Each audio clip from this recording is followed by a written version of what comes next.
नमस्कार। आप सभी का बहुत बहुत स्वागत है हमारे श्री उदासी दरबार चैनल में। यदि आप हमारे चैनल पर पहली बार आए हैं तो हमारे चैनल को सब्सक्राइब करें, जिससे हमारे द्वारा हर कथा आपको सरलता से प्राप्त हो। आंवला नवमी की कथा। कार्तिक मास शुक्ल पक्ष की नवमी तिथि को आंवला नवमी या अक्षय नवमी के नाम से भी जाना जाता है। आंवला नवमी का महत्व इसी बात से समझा जा सकता है कि इस दिन द्वापर युग का प्रारंभ हुआ था, जिसमें स्वयं भगवान श्री कृष्ण ने जन्म लिया था।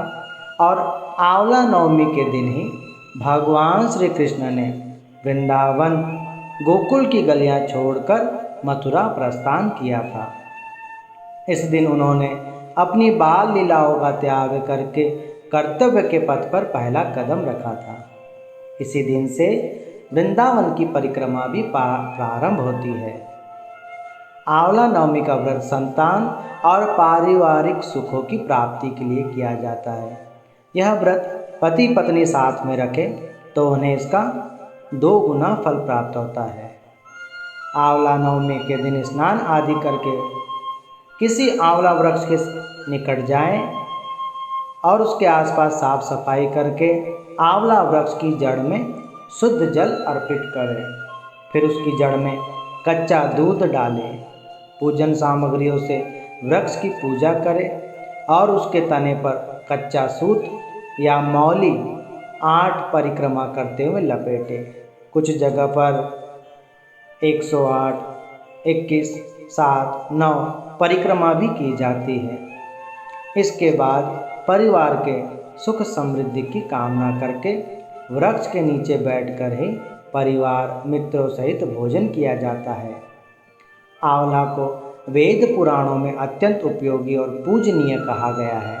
आंवला का संबंध कनकधारा स्तोत्र से भी है। आंवला नवमी की कथा। पहली कथा इस प्रकार है।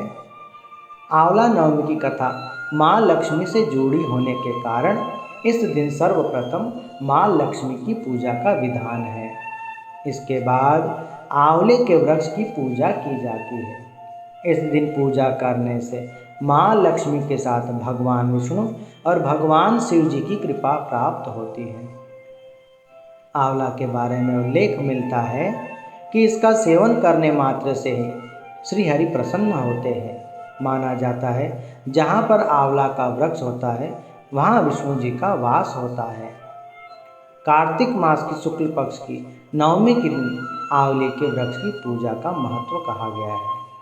कथा के अनुसार एक बार माँ लक्ष्मी पृथ्वी पर भ्रमण करने के लिए आई और धरती पर आकर माँ लक्ष्मी विचार करने लगी कि भगवान विष्णु और शिव जी की पूजा एक साथ कैसे की जा सकती है। तभी उन्हें याद आया कि तुलसी और बेल के गुण आंवले में पाए जाते हैं। तुलसी भगवान विष्णु को अत्यंत प्रिय है और बेल शिव जी को प्रिय है। उसके बाद माँ लक्ष्मी ने आंवली के पेड़ की पूजा करने का निश्चय किया। माँ लक्ष्मी की भक्ति और पूजा से प्रसन्न होकर भगवान विष्णु और शिव जी प्रकट हुए।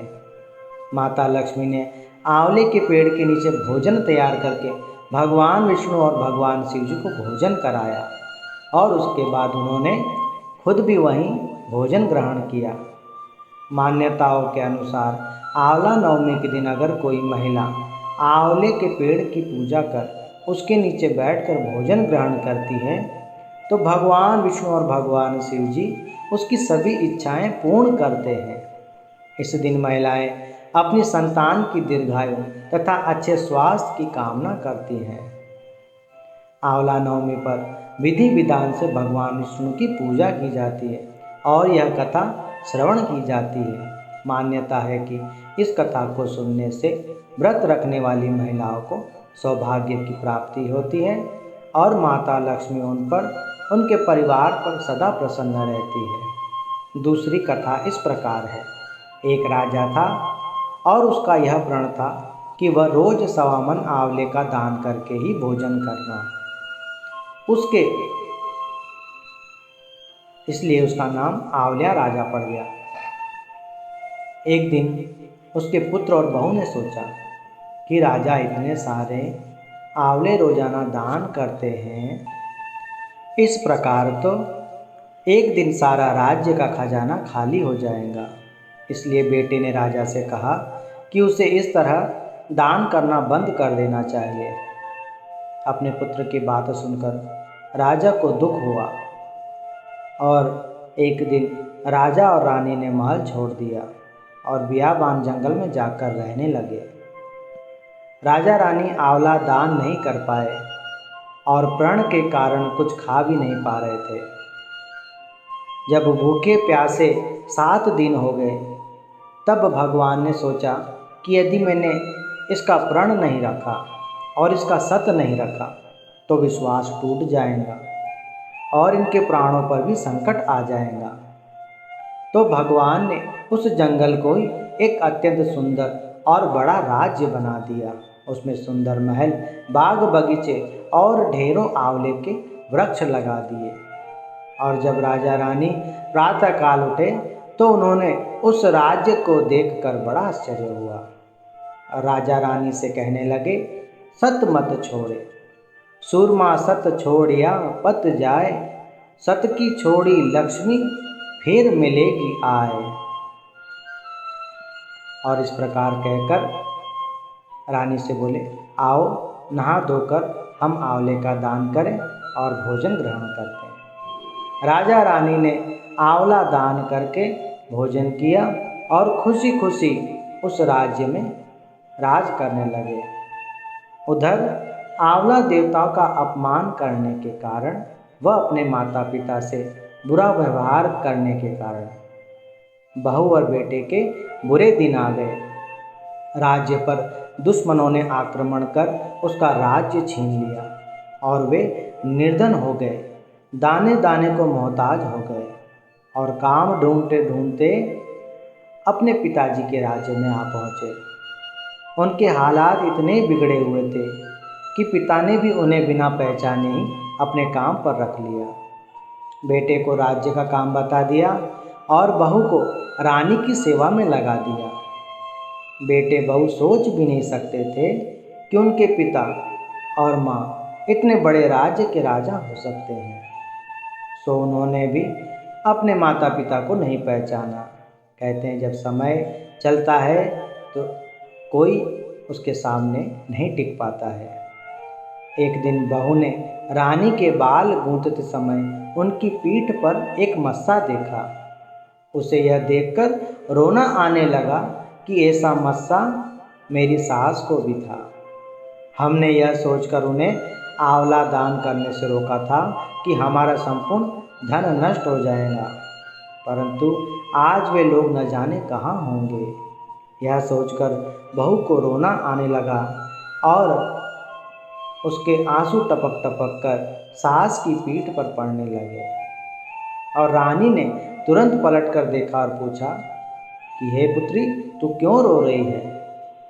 तब उसने बताया कि हे रानी, आपकी पीठ पर जो मस्सा है वैसा ही मस्सा मेरी सास के पीठ पर भी था।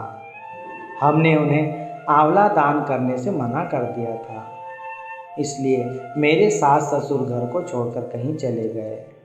और उसने अपना सारा हाल बताया, किस प्रकार उनके दिन दुखमय आ गए। तब रानी ने उन्हें पहचान लिया और अपने बेटे बहू को समझाया कि दान करने से धन कभी कम नहीं होता, यह तो धीरे धीरे बढ़ता है। बेटे बहू भी अब सुख से राजा रानी के साथ रहने लगे। हे भगवान, जैसा राजा रानी का सत रखा वैसा ही सबका सत रखना, कहते सुनते सारे परिवार को सुख रखना। तीसरी कथा इस प्रकार है। एक कथा के अनुसार एक बार जगत गुरु आदि शंकराचार्य एक कुटिया के सामने रुके। उस कुटिया में एक बूढ़ी औरत रहती थी जो अत्यंत गरीब और दयनीय स्थिति में थी। शंकराचार्य की आवाज़ सुनकर वह बूढ़ी औरत बाहर आई।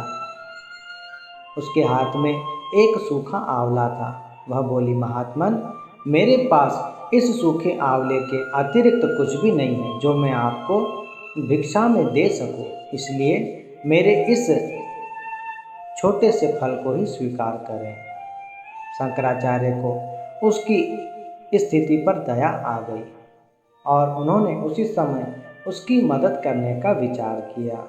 उन्होंने अपनी आंखें बंद की और मंत्र रूपी 22 श्लोक बोले। ये 22 श्लोक कनकधारा स्तोत्र के श्लोक थे और इस श्लोक से स्तुति से प्रसन्न होकर माँ लक्ष्मी ने उन्हें दिव्य दर्शन दिया और कहा कि हे शंकराचार्य, इस औरत ने अपने पूर्व जन्म में कोई भी वस्तु का दान नहीं किया। यह अत्यंत कंजूस थी और यदि दान भी करती तो मजबूरी में और कभी किसी को देती तो बुरे मन से ही दान करती। इसलिए इस जन्म में इसकी यह हालत हुई है। यह अपने कर्मों का फल भोग रही है, इसलिए मैं इसकी कोई सहायता नहीं कर सकती। तब शंकराचार्य ने देवी लक्ष्मी की बात सुनकर कहा, हे महालक्ष्मी, इसने पूर्व जन्म में अवश्य दान धर्म पुण्य न किया हो, लेकिन इस जन्म में तो इसने पूर्ण श्रद्धा से मुझे यह सूखा आंवला भेंट किया है। इसके घर में अन्न का एक दाना न होते हुए भी इसने बड़े प्रसन्नता से यह आंवला मुझे दे दिया। इस समय इसके पास यही सबसे बड़ी पूंजी थी। क्या इतना भेंट करना पर्याप्त नहीं है? शंकराचार्य की इस बात से माँ लक्ष्मी अत्यंत प्रसन्न हुई और उसी समय उन्होंने उस गरीब महिला की कुटिया में स्वर्ण के अनंत आंवलों की वर्षा कर दी। बोलिए श्री लक्ष्मी मैया की जय। बोलिए श्री विष्णु भगवान की जय।